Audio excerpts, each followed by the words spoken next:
La vie secrète de la forêt de Grégoire Solotareff à l'école des loisirs. Un nouveau médecin. Oscar avait décidé qu'il fallait un médecin à la communauté. Il y a tous les métiers dans la clairière, dit-il, sauf celui de médecin. Jérémie Corbeau est pâtissier.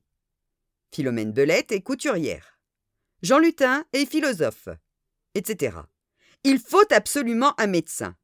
Même si aucun de nous n'en a besoin pour l'instant, ne pas prévoir ce genre de choses est irresponsable. Tout le monde acquiesça.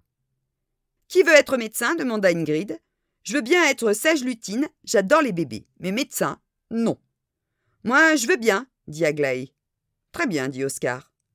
Aglaé était une fouine récemment arrivée dans la clairière et personne ne la connaissait assez bien pour dire si elle serait bon médecin ou non. Comme par un fait exprès, c'est Oscar qui tomba malade le premier. Un vent frais lui avait soufflé dans le cou la veille et, ce matin, il avait été incapable de chanter au lever du soleil. Il se rendit aussitôt chez Aglaé en pensant que c'était un bon moyen de la tester. Et il fut assez surpris et déçu de ne voir aucun appareil médical dans le nouveau cabinet. « Comment fais-tu les examens ?» demanda-t-il en cherchant tout autour de lui. « Je ne vois ni électrocardiographe, ni stéto, ni otoscope, ni seringue, ni marteau à réflexe, ni même de table d'examen. »« Pas besoin, » dit Aglaé. « Je suis très perspicace. Par exemple, je vois que tu as mal à la gorge et que tu viens pour ça. » « Effectivement, » dit Oscar qui portait une écharpe nouée autour du cou alors qu'il faisait déjà chaud. « Je te fais une piqûre de fraise, ça ira beaucoup mieux, » dit Aglaé en cherchant quelque chose dans un tiroir. « J'adore faire les piqûres. » Un peu inquiet, Oscar ne bougea plus. « Eh bien, qu'attends-tu pour t'allonger ?»« Tu es sûr qu'une piqûre de fraise... »« C'est qui le médecin ?» fit Aglaé assez brutalement. Oscar n'osa rien répliquer.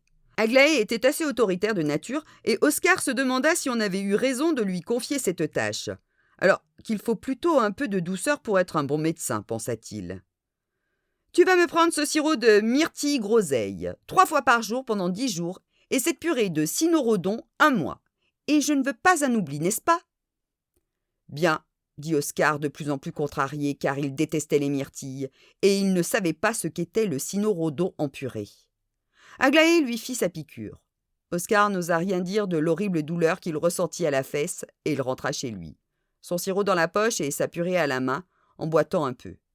À peine arrivé, il vida le sirop de myrtille dans son évier, jeta la purée derrière sa maison avec le flacon et alla se coucher. « Alors, » fit Aglaé en le croisant le lendemain, « comment ça va ce matin ?»« Toujours pareil, » dit Oscar. « J'ai l'impression d'avoir un hérisson dans la gorge. »« Reviens me voir cet après-midi, » dit Aglaé. « Vers 15h30. Je suis très occupé aujourd'hui. Ne sois pas en retard. » Cette façon de donner rendez-vous éveilla chez Oscar des soupçons. Une fouine normale aurait dit « Viens vers 3h30 » ou même « Vers le milieu de l'après-midi ».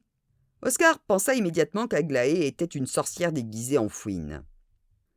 Bien que les sorcières ne sortent jamais au printemps, il avait sans doute raison.